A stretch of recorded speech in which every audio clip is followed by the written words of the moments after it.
fix that. Where them hands, where them holes, where them throws, you know what I'm saying? Cecil. This is part 5 and reaction and commentary to Superhuman in the Octagon and Perfect in the Courtroom, assessing the culpability of martial artists who killed during street fights by Stephen Michael Ian Coonan. This is over on the Emory Law website. This is a legal comment. Let's get to his alternative to the retreat doctrine.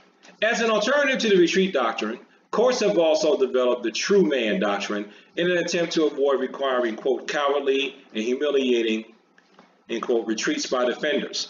The true man is someone who is not at fault in provoking a confrontation, who is lawfully in a location, who has a reasonable fear of being attacked. The true man has the right, without retreating, to stand his ground no matter what, where he is, and to repel force with force. The true man doctrine is the majority rule in the United States. While common law or MPC may choose to apply either the duty to retreat or the true man doctrine, all states apply 4 core factors for a perfect self-defense claim. These elements can be divided into characteristics of the attack and characteristic elements of the response. Characteristic elements of the attack. As an initial matter, the self-defense doctrine only protects a person who responds to a threat or use of unlawful force. Now, I'm just going to say this before we get to the rest of the article. The police are lawfully allowed to grab you. The police are lawfully allowed to grab you. Now, I could be wrong about that because I'm not an attorney, but I think you better go with the assumption that the police are legally allowed to grab you. You can fight later as to whether they were excessive, but at the time, that's what makes a bad cop such a bad thing, because it's pretty much assumed that they're right in whatever they're doing until it's proved otherwise. Okay. A person cannot invoke self-defense to counter the use of justified force, such as a lawful arrest. Some jurisdictions allow for non-deadly force against an unlawful arrest, but the common law does not allow deadly force to prevent an unlawful arrest because mechanisms are already in place to challenge such an event. Questions of what constitutes unlawful force often arise when police officers attempt arrest. I was saying that. Why do they keep flashing this person that probably don't even look like this on my screen? All right. Second, for a person to invoke self-defense under the common law or the NPC, the attack he fears must also be imminent, meaning immediately forthcoming. In other words, right now. I already said this. The imminence requirement limits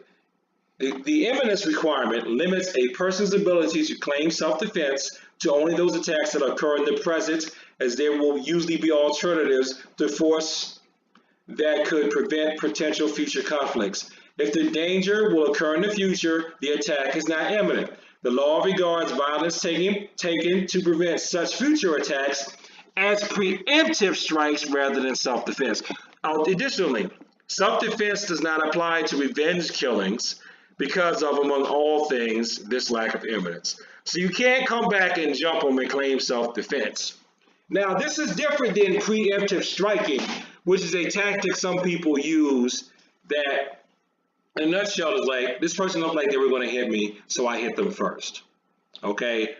I still teach my people not to do that. I teach my people to block, even though when you block, you are behind the 8 ball because you are actually moving before they move. But see, if you learn how to read people's body language, if they look like they're going to strike, you actually can prepare to move when they move if you know how to read a person's body language, or you know how to read situations of how people will react, or if you expect the person to attack, then you can respond. But they block first. That's why I believe in block first. I don't believe in hit first. I believe in block first. Even if the block the punch kind of gets through the block, you should still block first. I've always felt like that would make you better off legally, but I get shouted down for that. But anyway, characteristic elements of the response.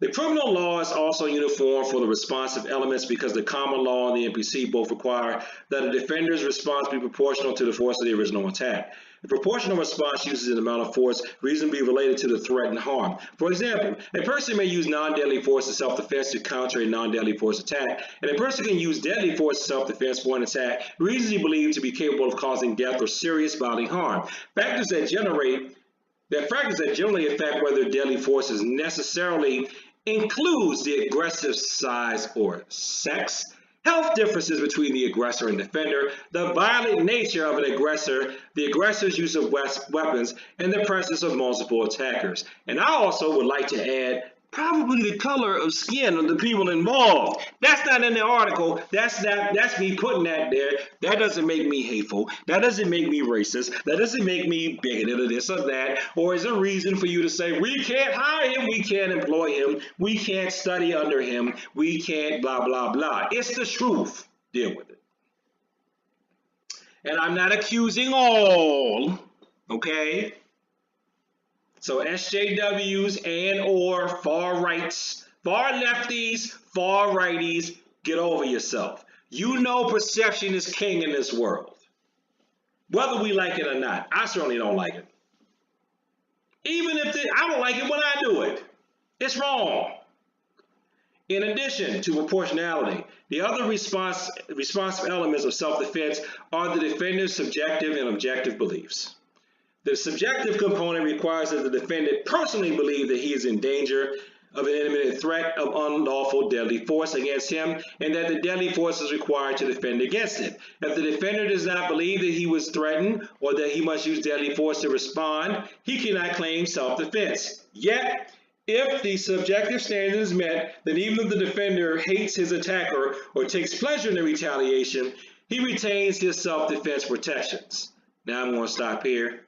I'm going to say, I'm not a lawyer, but I think you shouldn't act like in a courtroom that you were more than happy to knock somebody out or rip their head off or whatever when they're attacking you. I just think that's just going to make you look bad. It seems like a common sense thing to me.